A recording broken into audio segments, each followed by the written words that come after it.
نحمده ونصلي ونسلم على سيدنا ومولانا محمد نبي الأمين المكين الكريم الرؤوف الرحيم. أما بعد فأعوذ بالله من الشيطان الرجيم. بسم الله الرحمن الرحيم. قال الله تبارك وتعالى في القرآن المجيد: وَنَفْسٍ وَمَا سَوَّاهَا فَأَلْهَمَهَا فُجُورَهَا وَتَقْوَاهَا قَدْ أَفْلَحَ مَنْ زَكَّاهَا وَقَدْ خَابَ مَنْ دَسَّاهَا. وقال الله تبارك وتعالى في القرآن المجيد في المقام الآخر: وَإِذْ قَالَ رَبُّكَ لِلْمَلَائِكَةِ إِنِّي خَالِقٌ بَشَرًا مِنْ صَلْصَالٍ مِنْ حَمَإٍ مَسْنُونٍ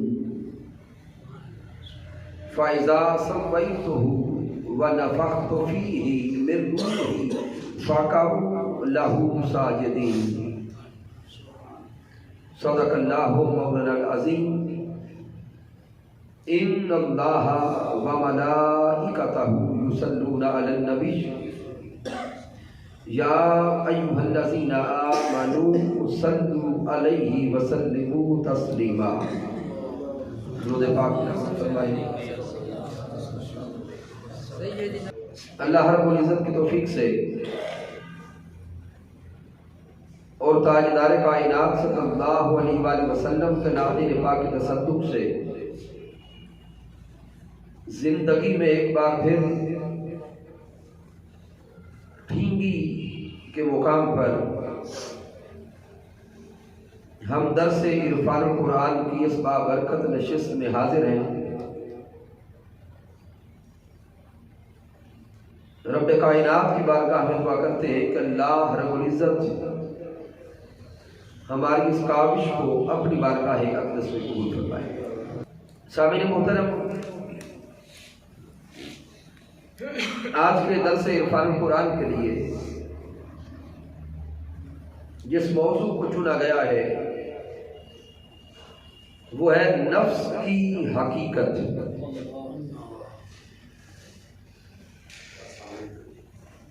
اللہ رب العزت نے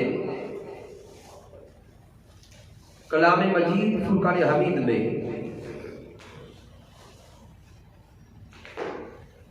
سورہ الشمس میں اسی نفس کی قسم کھائی ہے.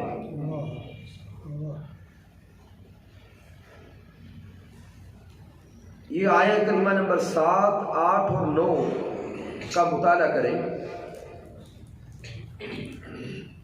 تو سورہ الشمس کی آیت کریمہ نمبر 7 میں میرے اللہ نے فرمایا: وَالنَّفْسٍ وَمَا سَوَّاهَا.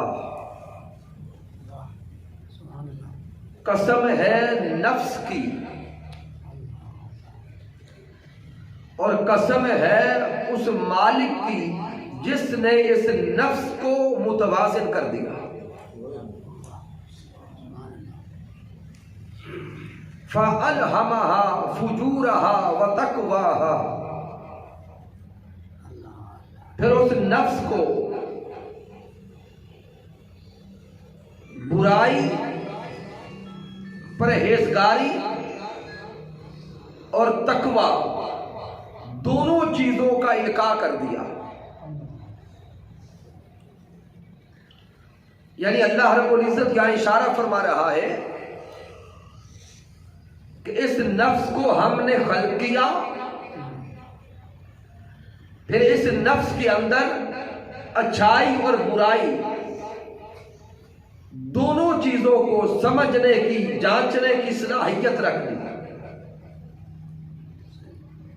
پھر آگے میرا اللہ نے ارشاد فرمایا: قد افلح من زکاہا. بس وہ فلاح پا گیا جس نے اپنے نفس کا تزکیہ کر لیا. وقد خواب من دساہا، اور وہ نامراد ہو گیا جس نے اپنے نفس کو اس دنیا میں بے لگام چھوڑا. تو گویا یہاں ان آیات کریمہ سے ہمیں اتنی سمجھ آ رہی ہے کہ نفس بھی کسی شے کو کہتے ہیں. نفس بھی کسی شے کا نام ہے. اب آگے سوال پیدا ہوتا ہے کہ وہ نفس ہے کیا؟ نفس کہتے کسے ہیں؟ چونکہ رب کائنات نے اس مقام پر پہلے نفس کی قسم کھائی اور یہ قسم کھا کر نفس کی اہمیت کو بیان کیا. پھر ساتھ ہی اشارہ فرما دیا کہ وہ نفس کو پیدا کرنے والا وہ خود مالک ہے جس نے پوری کائنات کو بنایا. پھر آگے دیکھیں رب کائنات اشارے دیتا جا رہا ہے. فَأَلْهَمَهَا فُجُورَهَا وَتَقْوَاهَا، یعنی فجور کی صلاحیت بھی نفس کے اندر اور تقوی کی صلاحیت بھی اسی نفس کے اندر. تو اگر نفس کا تزکیہ ہو گیا، تصفیہ ہو گیا اور نفس تقوی کے راستے پہ چل پڑا، نفس نے پرہیزگاری اختیار کی، نفس رب کائنات کی معرفت کے راستے پہ چلا، نفس نے معرفت الہی کو پا لیا، قد افلح من زکاہا، وہ فلاح پا گیا. اور جس کا نفس اس کو برائی کے راستوں پہ لے گیا، شیطانیت کے راستے پہ لے گیا اور جہنم کے گڑھوں کی طرف آگے بڑھتا چلا گیا، وقد خواب من دساہا، وہ نامراد ہو کے لوٹا. تو اب اس آیت کریمہ سے ابتداءً ہمیں نفس کی حقیقت بھی سمجھ آئی کہ نفس کچھ تو ہے. پھر اس کے اندر صلاحیات کیا کیا ہے وہ بھی سمجھ آ گئی. پھر اگر انسان جنت جانا چاہتا ہے، اللہ رب العزت کی معرفت چاہتا ہے، تو وہ بھی اسی نفس کو سوار کے حاصل کر سکتا ہے. اب اگر نفس پر ہم غور کریں اور لغت کی کتب کو اٹھائیں، القاموس کو پڑھیں، اللسان کو پڑھیں، المیزان کو پڑھیں، یعنی عربک گرامر کی جو ڈکشنریز کی کتب ہے ان کو اٹھائیں، تو لفظ نفس کے کئی معنی آپ کے سامنے آئیں گے. اور یہ جان لیں نفس کی معنوی حقیقت کیا ہے. لفظ نفس کا ایک معنی کیا ہے اور اس کی ظاہری فزیکل حیت کیا ہے. اگر آپ اس کو تلاش کرنا چاہیں گے تو بڑے بڑے دانشور آپ کو کنفیوز نظر آئیں گے. یعنی میں نے کم و بیش نفس کی حیت کو جاننے کے لیے کوئی 1 درجن سے زائد کتب کا مطالعہ کیا ہے. پھر بڑے بڑے دانشوروں کو دیکھنے کی کوشش کی. تو سامعین، بڑے سے بڑے دانشور بھی کنفیوز ہیں اس کا ایک معنی واضح طور پر بیان کرنے میں.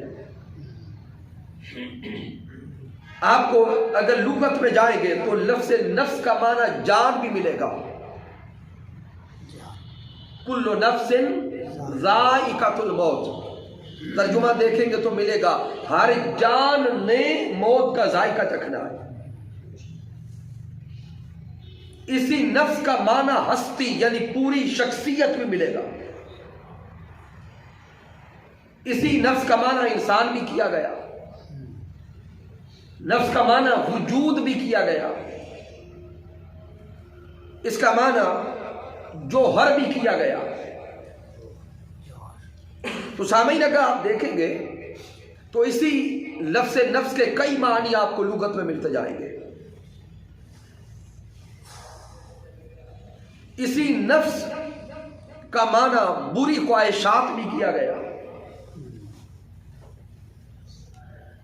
جیسے لفظ بولا جاتا ہے نفسانی خواہشات، اشارہ بری خواہشات کی طرف ہوتا.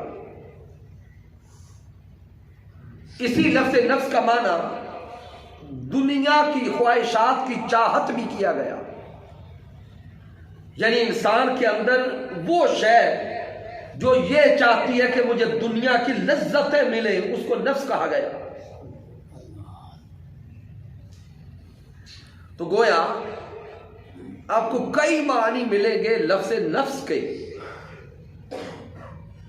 لیکن جب ہم نے اپنے اس موضوع کی طرف آگے بڑھنا ہے کہ وہ نفس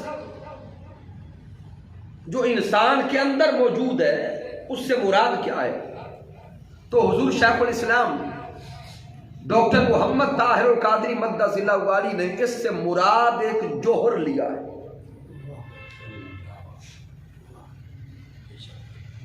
اور کیسے لیا؟ آپ نے فرمایا کہ انسان اگر اپنی خلقت پہ غور کرے، انسان اپنی فزیکل باڈی، اپنے جسم پر اگر غور کرے تو انسان کا یہ جو جسم ہے یہ ایک مادہ ہے. جس کو سائنس نے بیان کیا کہ یہ انسان کا ظاہری جسم آگ، مٹی، ہوا اور پانی سے بنایا گیا. اللہ رب العزت نے قرآن مجید میں بھی اس کو بیان کیا. رب کائنات نے فرمایا، یہ سورۃ الحجر ہے اور آیہ کریمہ نمبر 28 اور 29 ہے. اللہ رب العزت نے ارشاد فرمایا، وَإِذْ قَالَ رَبُّكَ لِلْمَلَائِكَةِ إِنِّي خَالِقٌ بَشَرًا مِّن صَلْصَالٍ مِّنْ حَمَإٍ مَّسْنُونٍ. کہ اللہ رب العزت نے ارشاد فرمایا کہ جب اللہ نے فرشتوں سے انسان کی خلقت کو بیان کیا کہ اب انسان کو میں نے بنانا کیسے ہے، انی خالق بشرا من صلصال من حمأ مسنون. میرے اللہ نے فرمایا کہ فرشتوں، میں اس انسان کو سن رسیدہ، سیاہ بودار، بجنے والے گارے سے بنانے جا رہا ہوں. جو الفاظ قابل توجہ ہیں، خالق بشرا من صلصال من حمأ مسنون. صلصال، حمأ اور مسنون کہ سن رسیدہ بھی ہے، سیاہ اور بودار بھی ہے اور بجنے والا بھی ہے. تو اللہ نے فرمایا کہ میں انسان کو ان مراحل سے گزار کے بنانے والا. تو گویا اب ہمیں تھوڑی توجہ کرنی ہوگی اپنی خلقت کے مراحل پر کہ جب رب کائنات نے انسان کو بنایا تو انسان کے اب یہ جو مراحل ہیں بننے کے، فزیکل باڈی کے، یہ مراحل اللہ نے کیا بیان کیے. اگر قرآن مجید فرقان حمید کو دیکھیں تو یہ کیمیائی پروسیس کو جو میرے اللہ نے انسان کے بنانے میں رکھا ہے اس کو تفصیل کے ساتھ قرآن میں بیان کیا ہے. اللہ رب العزت نے فرمایا کہ ہم نے انسان کو 7 مراحل کے بعد ایک پختہ انسان بنایا. ان میں پہلا مرحلہ تراب ہے کہ مٹی سے بنایا. سورۃ المؤمن اللہ نے فرمایا هو الذی خلقکم من تراب، کہ ہم نے تمہیں مٹی سے بنایا. پھر سورۃ الفرقان میں ارشاد فرمایا وَهُوَ الَّذِي خَلَقَ مِنَ الْمَاءِ بَشَرًا، کہ ہم نے اس بشر کو پانی سے بنایا. پھر تیسرے مرحلے پہ میرے اللہ نے فرمایا سورۃ الانعام کے اندر هُوَ الَّذِي خَلَقَكُم مِّن طِينٍ، اے انسان تجھے تین یعنی جب مٹی اور پانی ملا تو گارا بنا، تجھے اس گارے سے بنایا. پھر چوتھے مقام پہ سورۃ الصافات میں اللہ رب العزت نے فرمایا انا خلقناہم من طین لازب، ہم نے انسان کو طین لازب سے بنایا، یعنی پہلا مرحلہ مٹی، پھر مٹی میں پانی ملا، پھر گارا بنا، اب وہ گارا چپکنے والی مٹی جب بن گیا تو طین لازب فرمایا۔ چوتھے مرحلے پہ طین لازب یعنی اس چپکنے والی مٹی سے تجھے بنایا۔ پھر پانچویں مرحلے پہ اللہ نے فرمایا وَلَقَدْ خَلَقْنَا الْإِنسَانَ مِنْ صَلْصَالٍ مِنْ حَمَإٍ مَسْنُونٍ، کہ جب وہ مٹی چپکنے کے بعد بھی پانی خشک ہو گیا اور وہ ایک بجنے والی مٹی بن گئی، یہ انسان تجھے اس مرحلے سے بھی گزارا۔ اب یہاں آپ کی توجہ چاہوں گا اسی آیت کریمہ کے ساتھ جوڑ کر، صلصال من حمائم مسنون، صلصال، حمائم اور مسنون، گارا ہے، اگر پانی موجود ہے تو چپکنے کی کیفیت ہے، اگر پانی خشک ہو گیا تو آپ اس مٹی کو بجائیں گے تو مٹی سے آواز آئے گی، کھنکنے کی آواز، بجنے کی آواز۔ اب وہ آواز صرف آواز مٹی کی نہیں، آگے لفظ حمائم کے اندر اللہ نے فرمایا یہ لفظ حماؤن، اس میں حرارت کا معنی ہے، یعنی اب اس مٹی کو میرے اللہ نے کہیں پر کسی حرارت میں رکھا، کسی حرارت کے مرحلے سے گزارا، حمائم مسنون، اور پھر جب مسنون کا درجہ ہے، اب رب کائنات اس انسان کی خلقت کے اس اگلے مرحلے کو بیان کرتے ہوئے فرماتا ہے اے انسان تو صلصال بھی تھا، حماؤن کے درجے میں بھی تھا، پھر مسنون کے درجہ میں بھی تھا، انسان یہ تیری خلقت کے مراحل میں سے پانچواں مرحلہ ہے جہاں سے تیرا اللہ تجھے گزارا۔ پھر چھٹے مقام پہ میرے اللہ نے فرمایا خلق الانسان من صلصال کالفخار، اب وہ مٹی حرارت کے مرحلے سے گزر کر ایک ٹھیکری کی طرح بجنے والی ہو گئی، اب آواز اور پختہ ہو گئی۔ پھر ساتویں مرحلے میں میرے اللہ نے فرمایا وَلَقَدْ خَلَقْنَا الْإِنسَانَ مِنْ سُلَالَةٍ مِنْ طِينٍ، اب وہ چنا ہوا ایک گارا بن گیا، اب اس کو چن لیا گیا۔ اب یہ چناؤ جب مکمل ہو گیا تو اب پھر میرا اللہ فرماتا ہے وَالتِّينِ وَالزَّيْتُونِ وَطُورِ سِينِينَ وَهَذَا الْبَلَدِ الْأَمِينِ لَقَدْ خَلَقْنَا الْإِنسَانَ فِي أَحْسَنِ تَقْوِيمٍ، اے انسان میں تیری خلقت کو بیان کرتے ہوئے 4 قسمیں کھاتا ہوں کہ اے انسان جتنا سونا، جتنا اعلیٰ، جتنا عظیم میں نے تجھے بنایا ہے اتنی اعلیٰ میں نے کسی اور مخلوق کو نہیں بنایا۔ اب میں اس کی آیت کریمہ کی طرف پھر آنا چاہتا ہوں جو سورہ الحجر میں میرا اللہ نے فرشتوں سے جو کلام کیا وَإِذْ قَالَ رَبُّكَ لِلْمَلَائِكَةِ إِنِّي خَالِقٌ بَشَرًا مِنْ صَلْصَالٍ مِنْ حَمَإٍ مَسْنُونٍ، کہ میں اس انسان کو بجتے ہوئے سیاہ بودار گارے سے بنانے جا رہا ہوں۔ فَإِذَا سَوَّيْتُهُ، جب میں اس کو برابر کر لوں، سواء کا معنی برابر کرنا، بیلنس کرنا، جب میں اس کو متوازن کر لوں، فَإِذَا سَوَّيْتُهُ، اس کو بیلنس کر لوں، سجا لوں، سوار لوں، سوہنا کر لوں، وَنَفَخْتُ فِيهِ، پھر اس میں روح پھونکوں گا، وَنَفَخْتُ فِيهِ مِن رُوحِي، پھر اس کے اندر میں اپنی روح ڈالوں گا، فَقَعُوا لَهُ سَاجِدِينَ، جب میں اس کے اندر روح چلی جائے اے فرشتوں تمہیں حکم دیتا ہوں کہ پھر تم اس کے سامنے سجدہ کرنا۔ تو گویا جو ہمیں اختصار کے ساتھ ان آیات کریمہ سے سمجھ آئی کہ اللہ رب العزت نے انسان کے مادی ظاہری جسم کو 7 مراحل سے گزار کے بنایا اور 7 ارشاد فرمایا فَقَعُوا لَهُ سَاجِدِينَ، کہ روح ڈال لوں تو پھر تم سجدہ کرنا۔ پھر اللہ نے فرمایا کہ اب میں اس کے اندر روح ڈالوں گا، پھر اللہ نے روح ڈالی تو گویا یہ جو انسان ہے اس کو اگر دیکھا جائے تو یہ انسان ظاہراً ایک مادہ ہے، میٹر ہے، ٹھوس ہے، جسم ہے، اور اس کے اندر اللہ نے اپنی روح کو ڈالا ہے۔ تو سامعین، انسان کہتے کسے؟ کیا اس ظاہری جسم کو انسان کہتے ہیں؟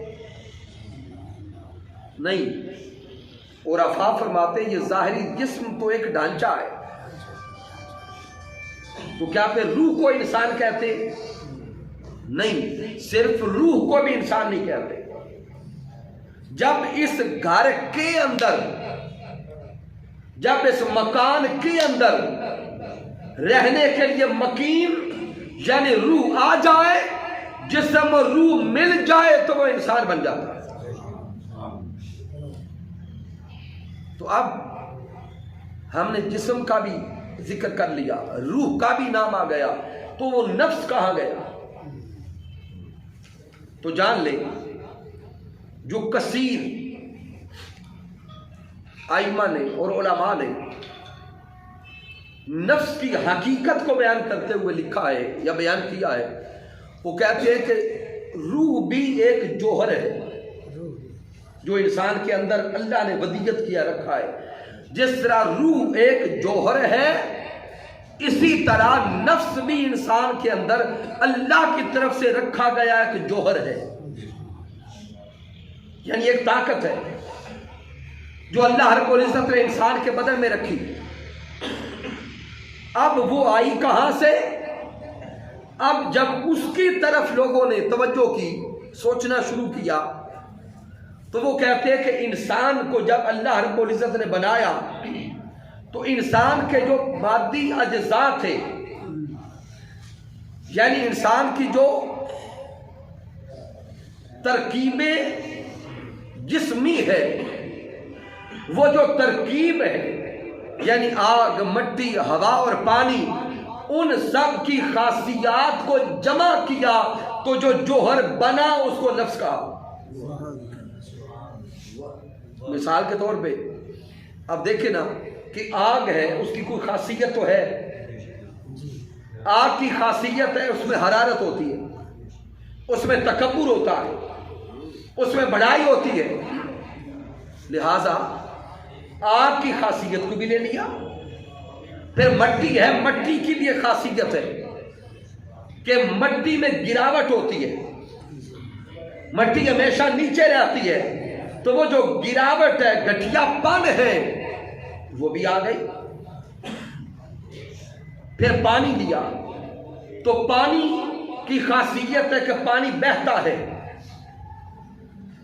تو پانی کی خاصیت کو بھی لے لیا۔ ہوا ہے، ہوا کی خاصیت ہے کہ ہوا اڑتی ہے، اڑاتی ہے، تو انسان اگر مائل ہوتا ہے کسی کی طرف تو وہ ہوا کی خاصیات ہے۔ تو یہ ان چاروں چیزوں کی خاصیات کو لیا، جب ان کو جمع کیا تو جو جوہر بنا، اس جوہر کا نام نفس رکھا گیا۔ اب پھر سوال پیدا ہوا کہ نفس انسانی جسم کے اندر ہے کہاں پر؟ تو اس پر بھی کئیوں نے لکھا۔ کسی نے کہا کہ نفس انسان کے دماغ کے اندر ہوتا ہے، کسی نے کہا کہ انسان کے سینے میں نفس ہوتا ہے دل کے قریب، اسی لیے جو ہی موقع ملتا ہے تو یہ دل پر حملہ کرتا ہے۔ کسی نے کہا یہ ناف کے قریب ہوتا ہے۔ الہ حاضر قیاس، جس کسی کی سوچ یا جس کسی کا علمی میدان جس طرف گیا اس نے اپنی سوچ کی بات کر دی، لیکن ہم یہ نقطہ تو جان گئے کہ نفس بھی ایک جوہر ہے اور روح بھی ایک جوہر ہے۔ تو اب اس نفس کا جب جوہر ہونا ہمیں سمجھ آ گیا تو اب یہ نفس کرتا کیا ہے؟ تو سامعین، یہ نفس جس کے بارے میں اب قرآن مجید فرقان حمید میں بھی آپ کو کئی مقامات پر ذکر ملے گا، یہ نفس جس کے بارے میں کثیر دانشوروں نے کہا کہ انسانی جسم کی جو ترکیب اجزائی تھی ان کی خاصیات کا مرکب نفس ہے. لہذا اب وہ جو انسانی میٹر، مادہ، ٹھوس، اس کی جو خاصیات ہیں ان کا مرکب نفس بنا ہے، تو اب انسان کا جسم جو جو مانگتا جاتا ہے نفس انسان کو اسی طرف مائل کرتا جاتا ہے. مثال کے طور پہ سردی کا موسم ہے، اب ٹھنڈے پانی سے وضو کرنا مشکل لگتا ہے، انسان کے جسم کو تکلیف ہوتی ہے، تو انسان کا جسم چاہتا ہے کہ آرام ملے، تو نفس بھی اندر سے مائل کرتا ہے کہ چلے یا پانی گرم ملے تو وضو کر لو، یا چلے خیر ہے 2 نمازیں اکٹھی پڑھ لینا. تو یہ نفس مائل کرتا ہے انسان کو. پھر اسی طرح دیکھتے چلے جائیں، انسان کام کار کر کے تھک جاتا ہے تو اب دل چاہتا ہے کہ آرام دہ بستر ملے. پھر اس دنیا کے اندر جب انسان اپنے پڑوسی کو دیکھتا ہے کہ اس کے دروازے کے سامنے کار کھڑی ہے، میرے پاس نہیں ہے، تو وہ خواہشات کی طرف لے کے جاتا. اسی لیے تو میرے اللہ نے ارشاد فرمایا فَأَلْهَمَهَا فُجُورَهَا وَتَقْوَاهَا. اللہ رب العزت نے اس کو بنا کر اب اس کے اندر ودیت کر دی، اس کو سمجھا دیا، اس کو بتا دیا کہ یہ خواہشات کا راستہ ہے، یہ دنیا طلبی کا راستہ ہے، یہ رب طلبی کا راستہ ہے. اب تیری مرضی، اگر دنیا طلبی میں گیا، خواہشات نفسانی دنیا کے پیچھے لگ کر حاصل کرتا رہا، تو پھر وَخَابَ مَن دَسَّاهَا، پھر نامراد لوٹے گا. اگر تقویٰ کے راستے پہ چل پڑا تو قَدْ أَفْلَحَ مَن زَكَّاهَا، پھر فلاح پا کے لوٹے گا، پھر اللہ تو سے راضی ہو جائے. تو گویا یہاں تک ہم نے یہ نقطہ سمجھ لیا کہ نفس کی ایک حقیقت بھی ہے، نفس انسانی جسم کے اندر موجود بھی ہے، اور انسانی جسم کے اندر اب نفس جو ہے اپنے اپنے رنگ بھی دکھاتا ہے. لیکن عرفاء، اولیاء اور اتقیاء، اللہ والے اسی نفس کو قابو کر کے، اسی پر سواری کر کے اللہ رب العزت کی بارگاہ کا قرب پا لیتے ہیں. اور اگر اس نفس کو بے لگام چھوڑ دیا جائے، اس کو دنیا طلبی میں بے لگام چھوڑا جائے، تو پھر یہ نفس انسان کو دنیا کی دلدل میں ایسے پھنساتا چلا جاتا ہے کہ انسان کی جب آنکھیں کھلتی ہے تو سامنے جہنم کی آگ ہوتی ہے.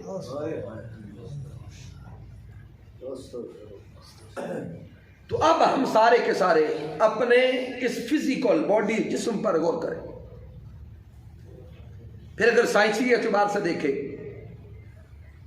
تو سائنس بھی انسان کے ظاہری جسم کو میٹر، ٹھوس کہے گی، اور روح کو سائنس انرجی کہتی ہے. یعنی ایک توانائی ہے، ایک قوت ہے، ایک طاقت ہے. جب تک وہ انرجی اس کے اندر موجود ہے تو یہ بھی حرکت کرتا ہے، اور جب وہ انرجی نکل جاتی ہے، وہ توانائی خارج ہو جاتی ہے، نکل جاتی ہے، تو اس میٹر کی حرکت بھی ختم ہو جاتی ہے.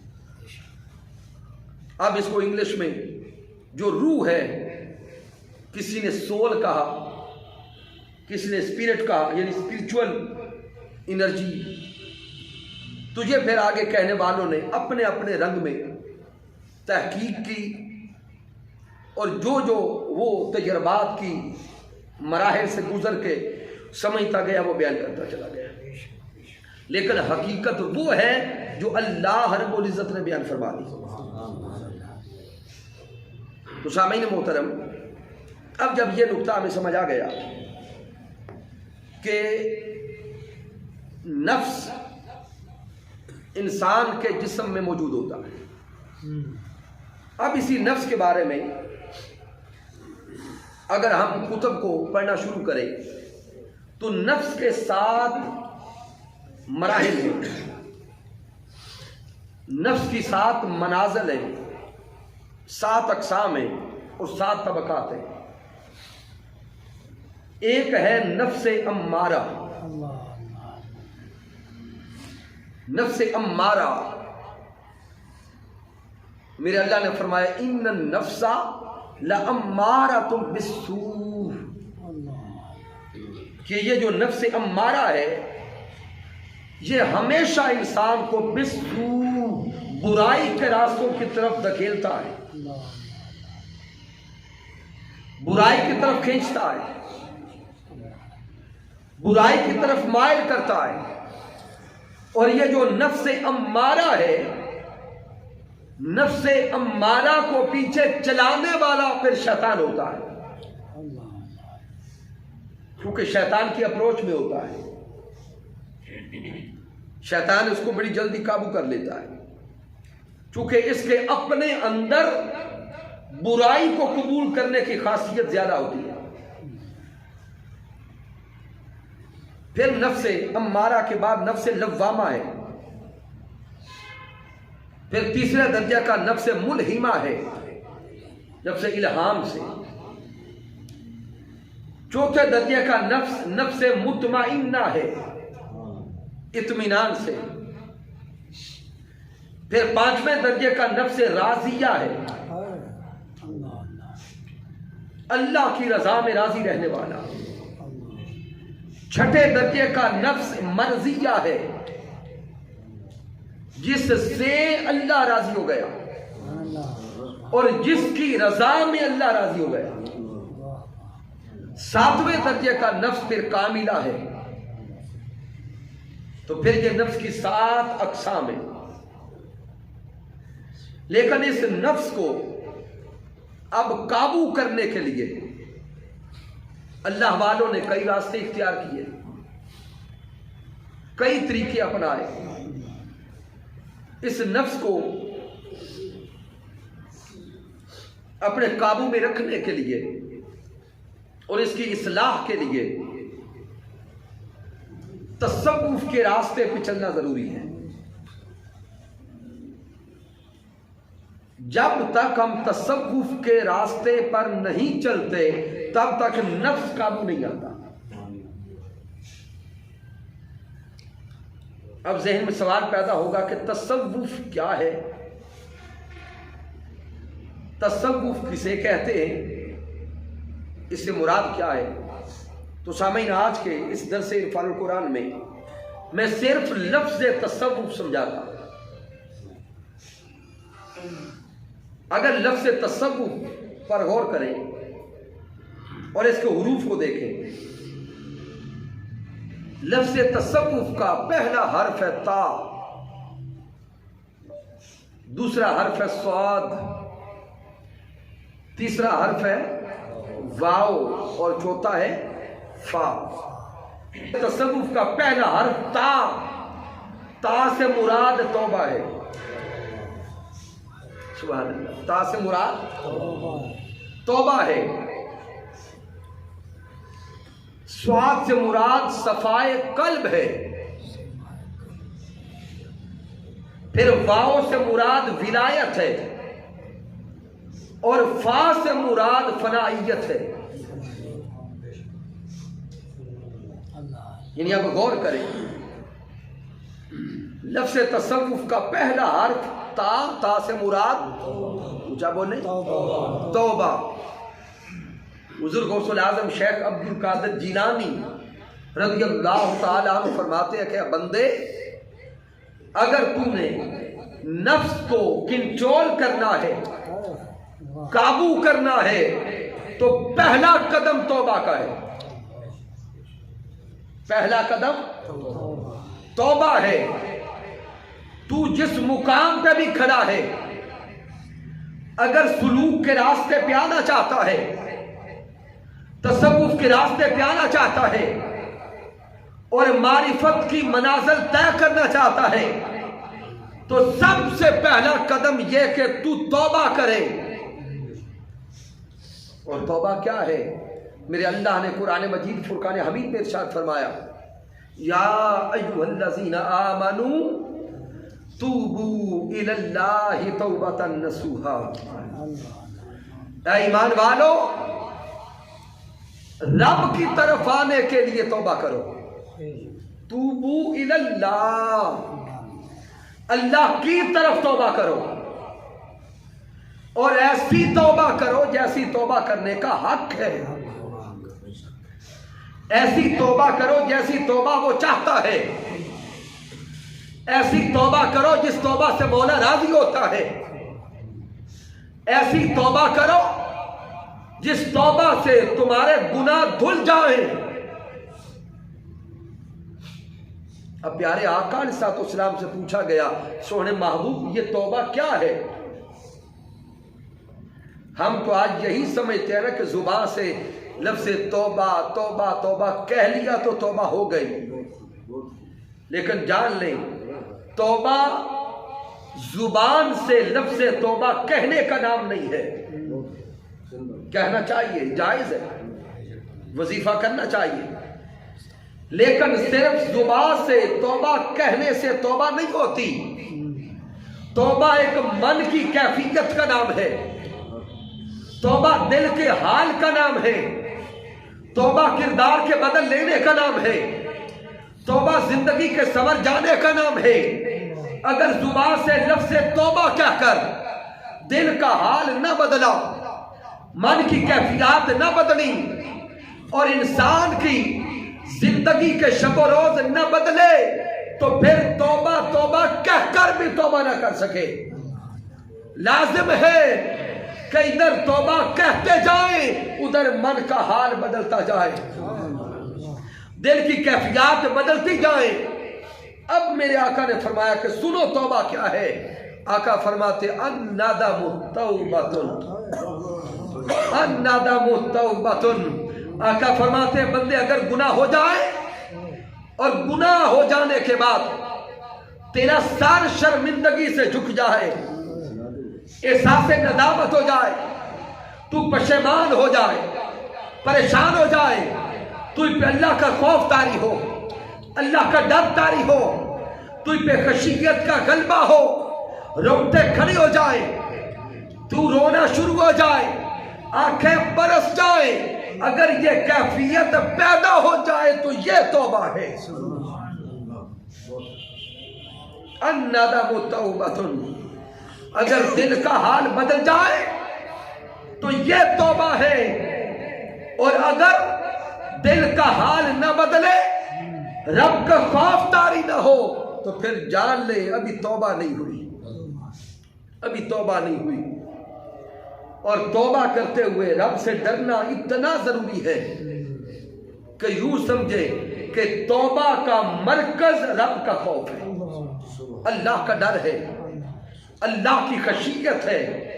میں صرف ایک روایت عرض کرتا ہوں، اگر انسان پہ اللہ کا ڈر طاری ہو جائے اور انسان رو پڑے تو وہ روتا ہوا بندہ اللہ کو پیارا کتنا لگتا ہے. یہ تو سامعین محترم، اگر کوئی انسان اپنے اللہ سے ڈر کے روتا ہے تو مالک کائنات خوش کتنا ہوتا ہے، راضی کتنا ہوتا ہے. حدیث مبارکہ کا مطالعہ کریں. آقا علیہ الصلوۃ والسلام کی بارگاہ اقدس میں صحابہ کرام بیٹھے ہیں. میرے آقا علیہ الصلوۃ والسلام نے آخرت کے بیان کو شروع کیا، یوم قیامت کے احوال بیان کیے. ایک صحابی میرے آقا کے سامنے بیٹھے ہوئے رو پڑے، ان کی آنکھیں برس پڑی. جب آقا علیہ الصلوۃ والسلام نے ان کے آنسو دیکھے تو میرے آقا نے فرمایا کہ اگر آج اس مجلس میں قیامت تک کے گنہگار بھی بیٹھے ہوتے تو اس ایک کے آنسو سب کو بخشوانے کے لیے کافی تھے. یہ ہے کہ اگر انسان اللہ سے رو کر گڑ گڑا کے توبہ کرے تو پھر اللہ رب العزت کی عطاؤں کا عالم کیا ہوگا.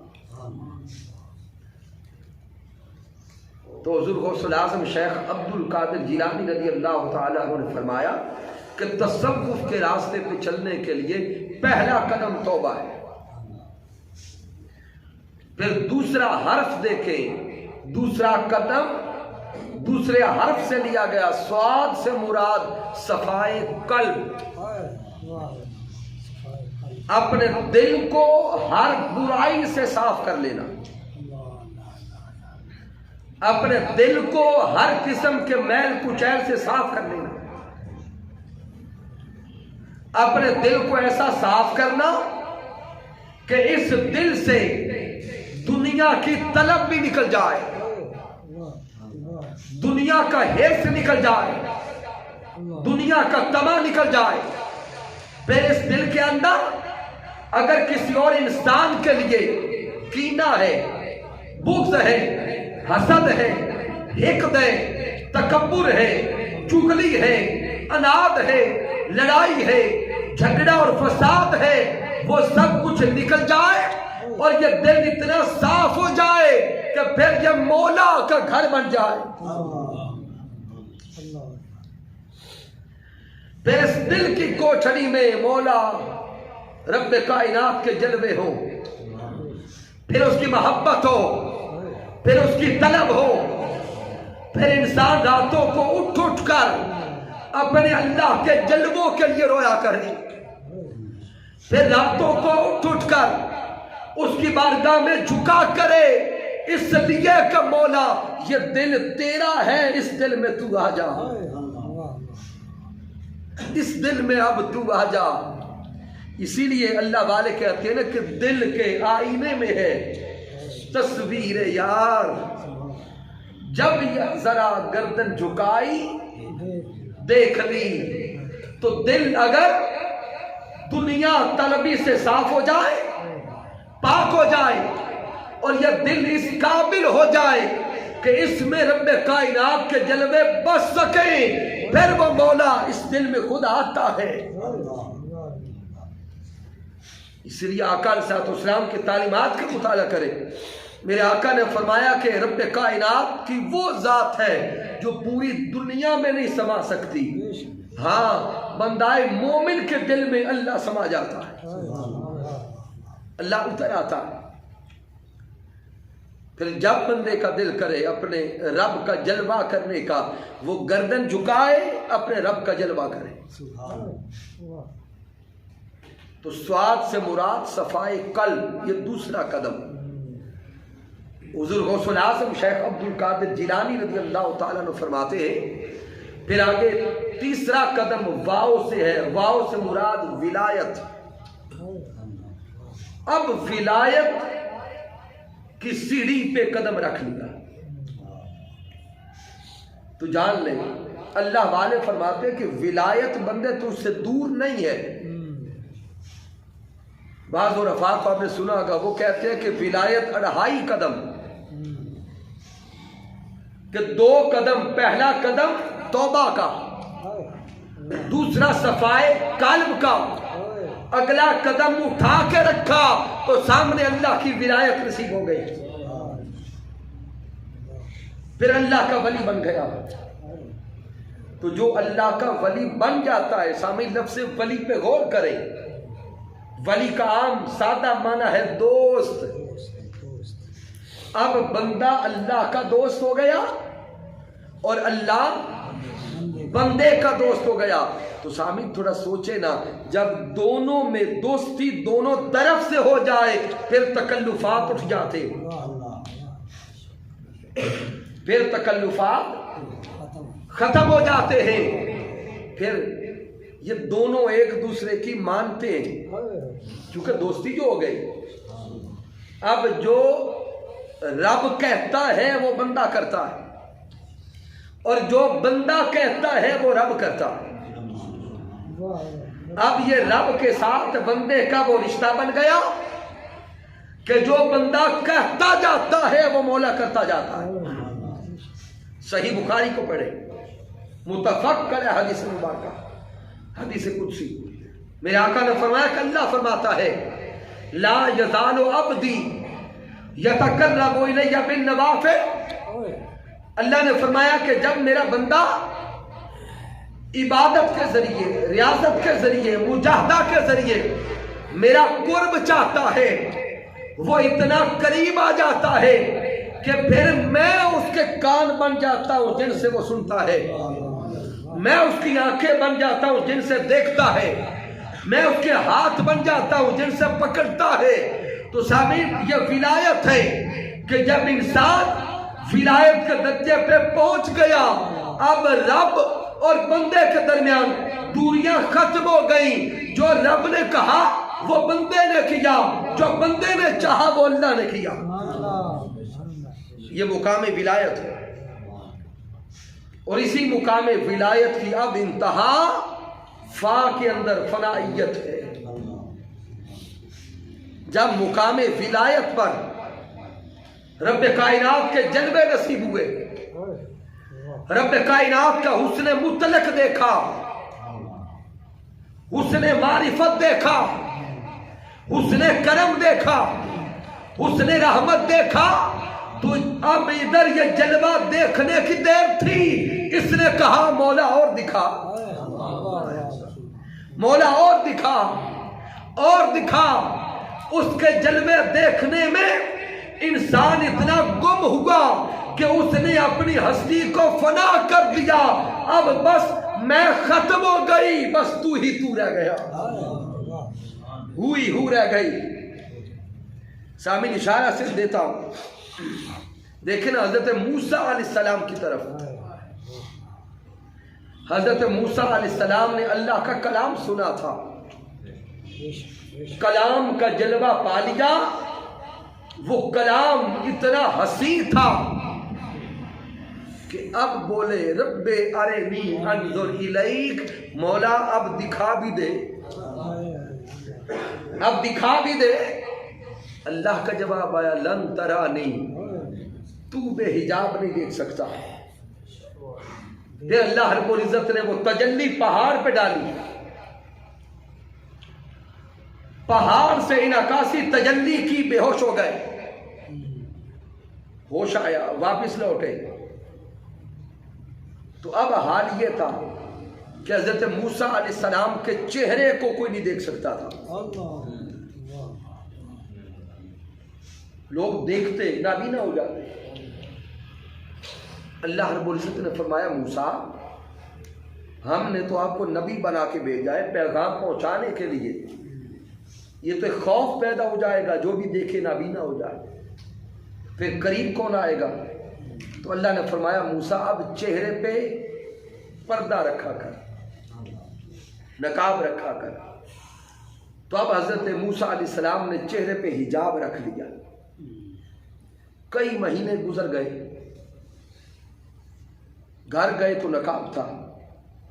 آپ کی زوجہ محترمہ حضرت صفورہ رضی اللہ تعالیٰ عنہ جب کئی مہینے چہرہ نہ دیکھ سکی تو ایک دن کہتی ہیں کہ اے اللہ کے نبی، شوہر محترم، دل کر رہا ہے کہ آپ کا چہرہ دیکھو، چہرہ دکھا دیں۔ آپ نے فرمایا کہ دیکھے گی تو نابینا ہو جائے گی۔ تو اس نے کہا کہ شوق اتنا ہے کہ دیکھنا چاہتی ہوں۔ اس نے کہا کہ میں ایک آنکھ پر اپنا ہاتھ رکھ لیتی ہوں، چھپا لیتی ہوں، اور ایک آنکھ سے جلوہ کر لیتی ہوں، آپ پردہ اٹھائیں، میں دیکھنا چاہتی ہوں۔ حضرت موسیٰ علیہ السلام نے اپنے چہرے سے نقاب اٹھایا۔ حضرت صفورہ رضی اللہ تعالیٰ عنہ نے دیکھا ایک آنکھ جاتی رہی، آنکھ تو جاتی رہی، لیکن اس جلوہ کی لذت اتنی تھی کہ اس لذت میں مست ہو گئی، مست ہو گئی۔ کچھ دیر بعد سنبھلی، ہوش آیا تو کہتی ہے کہ اے موسیٰ علیہ السلام، اس جلوہ کو دیکھ کے وہ سرور ملا ہے کہ اب آنکھ کے جانے نہ جانے کا غم ہی کوئی نہیں۔ اب دل کرتا ہے کہ دوسری آنکھ بھی ضائع کر دوں، وہ جلوہ کرا دے۔ تو حضرت موسیٰ علیہ السلام سے پھر التجا کرتی ہے، ترلے کرتی ہے کہ جانے دے، دوسری آنکھ بھی جانے دیں، مجھے دیدار کروائے۔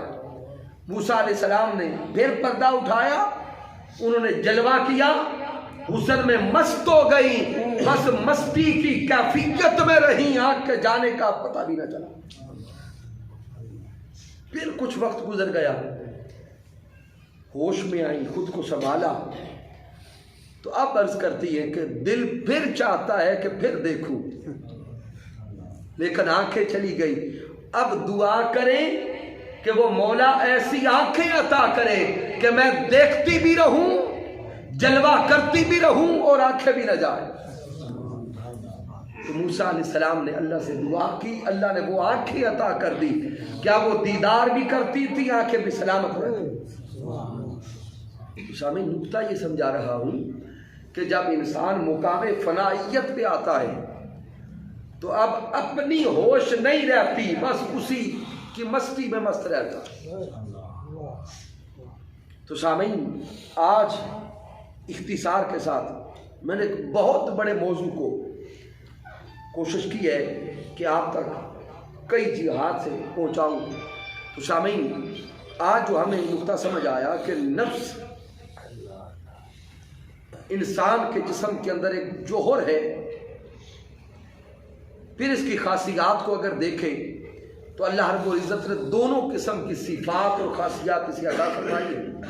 فَأَلْهَمَهَا فُجُورَهَا وَتَقْوَاهَا۔ اب اس کو اگر سنبھالنا ہے تو تصوف کے راستے پہ چلنا ہوگا۔ اب میں نے تصوف کا صرف جو لفظ ہے وہ سمجھایا ہے۔ تصوف کی حقیقت کیا ہے، تصوف کا دین اسلام میں مقام و مرتبہ کیا ہے، قرآن و حدیث میں اس سے مراد کیا ہے، انشاءاللہ تعالی میرے اللہ اور اس کے محبوب علیہ السلام نے چاہا تو اگلے مہینے درس عرفان قرآن پر ہم موضوع تصوف کی شرعی حیثیت کو رکھیں گے، چونکہ تصوف پر مستشرقین کی طرف سے اور پاکستان کے اندر بھی مادیت زدہ ذہنوں کی طرف سے کئی قسم کے اعتراضات ہیں، تو ہم ان اعتراضات کا بھی محاکمہ کریں گے اللہ اور اس کے محبوب نے چاہا تو، اور تصوف کی حقیقت کو سمجھتے ہوئے پھر جو نفس کی اقسام بیان کی ہیں انشاءاللہ تعالی ایک ایک یا دو دو کر کے ہم اپنے دروس میں اب وہ نفس کے مراحل اور اقسام اور ان کی اصلاح کے جو طریقے ہیں وہ آگے بیان کرتے چلے جائیں گے۔ اللہ رب العزت کی بارگاہ اقدس میں دعا کرتے ہیں کہ رب کائنات ہماری اس حقیر سی کاوش کو اپنی بارگاہ اقدس میں قبول فرمائے۔ میں بار دیگر آپ سے عرض کرنا چاہوں گا کہ تحریک منہاج القرآن اس صدی میں علم کی تحریک بن کر ابھری ہے۔ تحریک منہاج القرآن علم سے، معرفت سے آقا علیہ السلام کے امتیوں کو آقا کے دروازے تک پہنچا رہی ہے۔ یہاں پر نہ تنگ نظری ہے نہ انتہا پسندی ہے، یہاں پر نہ تو کسی کے ہاتھ میں بندوق دی جاتی ہے نہ اسلحہ دیا جاتا ہے، چونکہ تحریک منہاج القرآن کے احباب یہ بارود والے نہیں، یہ درود والے،